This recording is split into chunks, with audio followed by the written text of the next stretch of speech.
நாம் இன்று பிளாசி போரை பற்றி பார்க்க இருக்கிறோம்.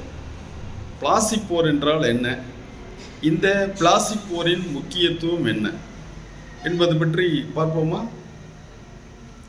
இந்த பிளாசி போரை தள்ளிவிட்டு நாம் இந்திய வரலாற்றை படிக்க முடியாது. ஏனென்றால் பிரிட்டிஷார்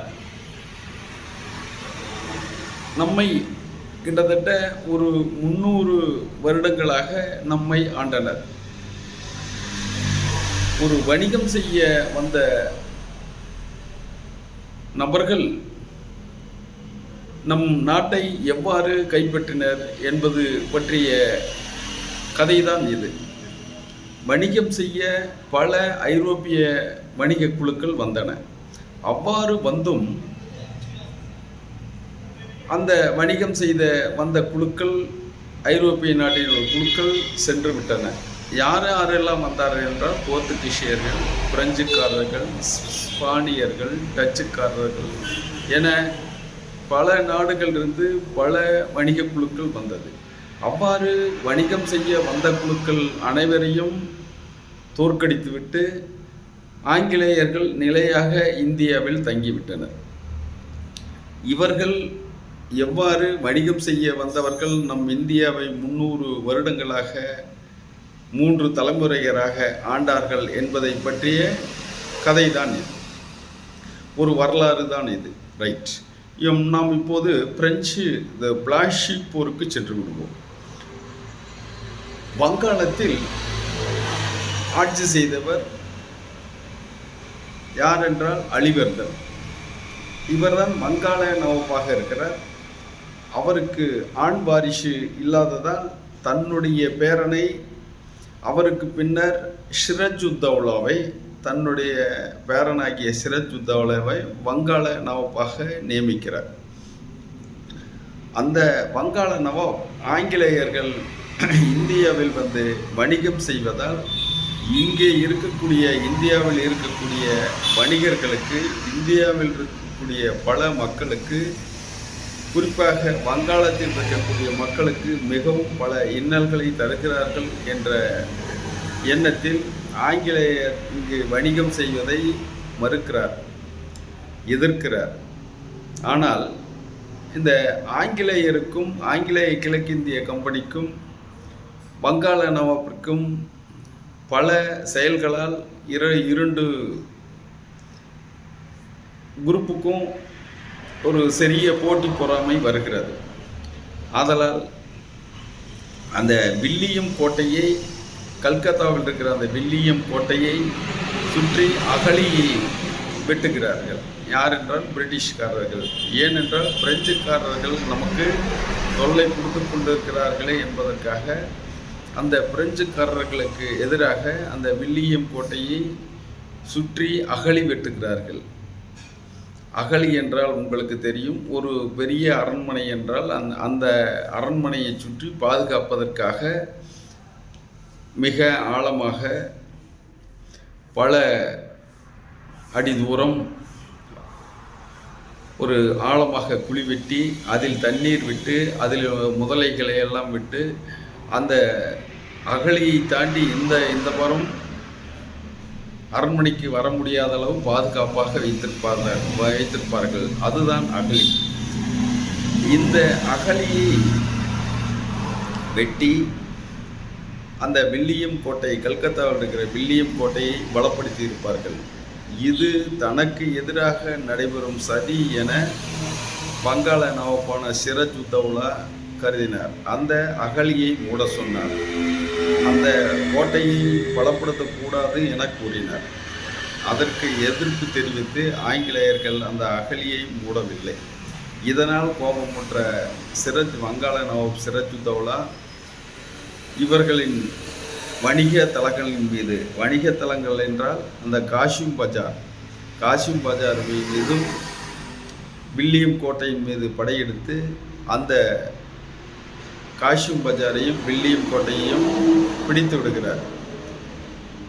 அங்கு இருந்த ஆங்கில போர் வீரர்கள், ஆங்கிலேய ஊழியர்கள் கூக்லி நதி வழியாக தப்பித்து ஓடிவிடுகிறார்கள்.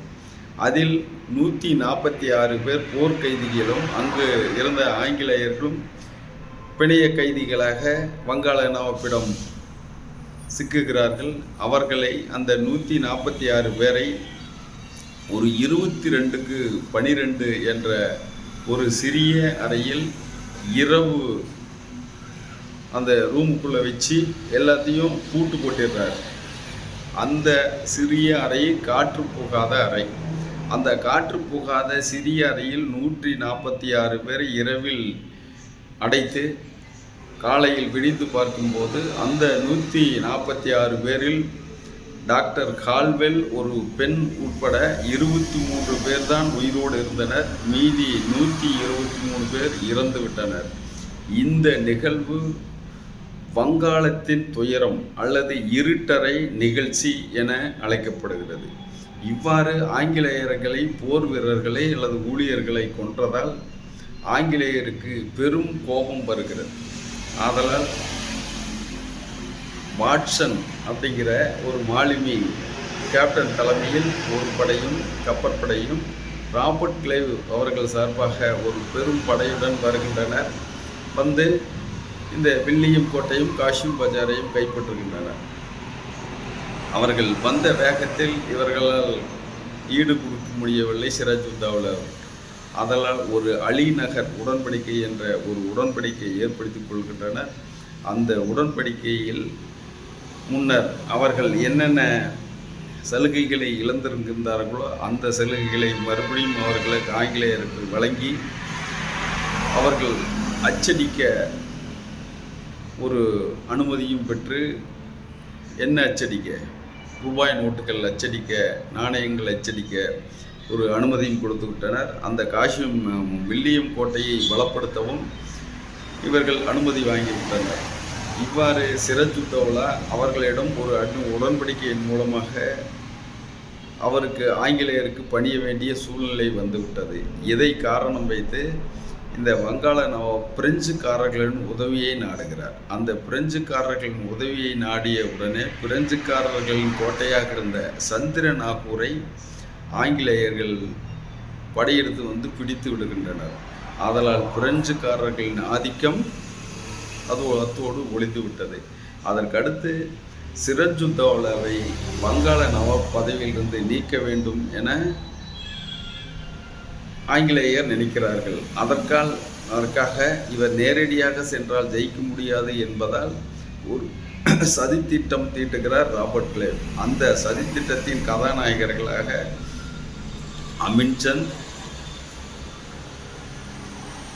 அமின்சந்த் என்பவரும் மீர் ஜாஃபர் அப்படிங்கிறவரும் ராபர்ட் கிளைவும் அப்படிங்கிறவரு 3 பேர் இருக்காங்க. இந்த அமின்சந்த் அப்படிங்கிறவர் வங்காளத்தினுடைய ஒரு பெரிய பணக்காரர்.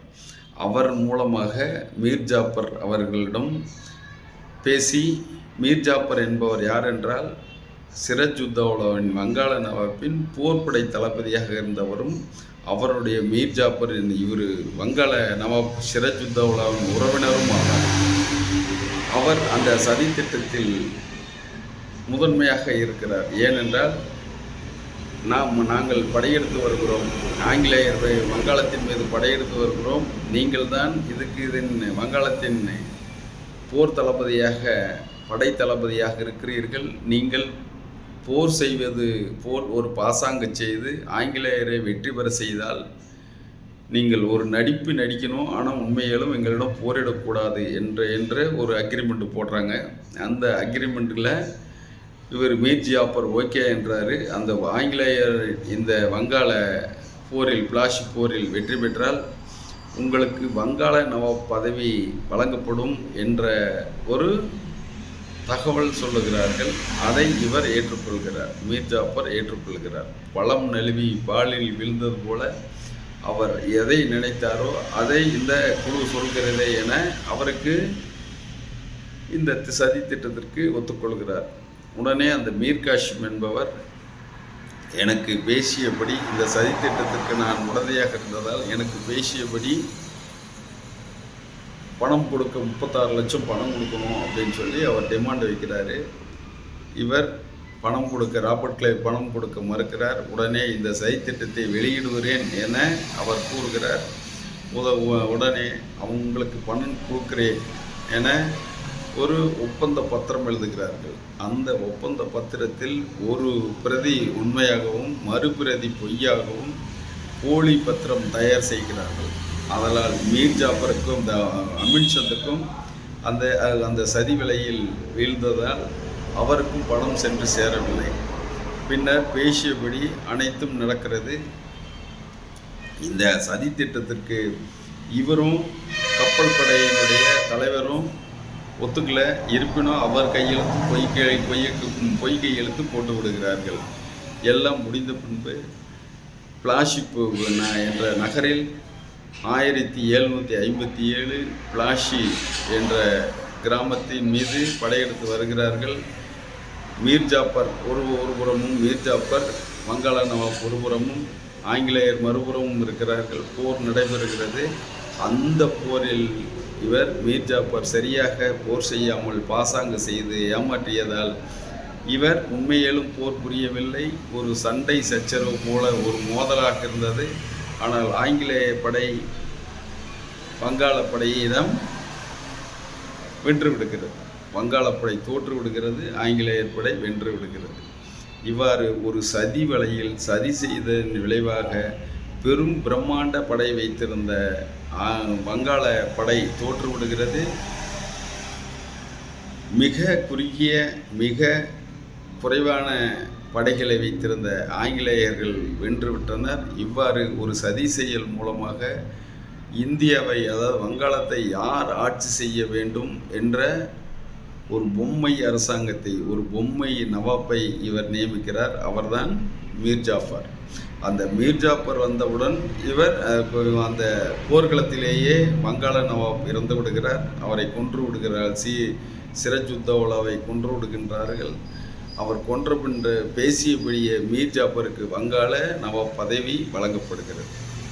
இவ்வாறு சதி செய்து சதி சூழ்நிலை அந்த ஒரு சூழ்ச்சி செய்து இவரை இந்த இதிலிருந்து ஜெயிக்கிறார்கள். இதில் வங்காள நவாப்பை ஜெயித்து விடுகிறார்கள். இவ்வாறான ஒரு நிலைதான் வருகிறது. இதற்கு பின்னர் ஒரு பக்ஷார் போர் நடக்கும். அது பற்றிய பல தகவல்களை மீண்டும் அடுத்த காணொளியில் சந்திப்போம். இது ஒரு வரலாற்று திருப்புமுனை. யார் ஆட்சி செய்ய வேண்டும், யார் ஆட்சியில் இருக்க வேண்டும் என்பதை தீர்மானிக்கும் சக்தியாக மாறுகிற நிகழ்வு இந்த பிளாஷி போரின் மூலமாக ஆங்கிலேயருக்கு கிடைக்கிறது என்பதை உங்களுக்கு தெரிவிக்க விரும்புகிறோம். நன்றி, வணக்கம்.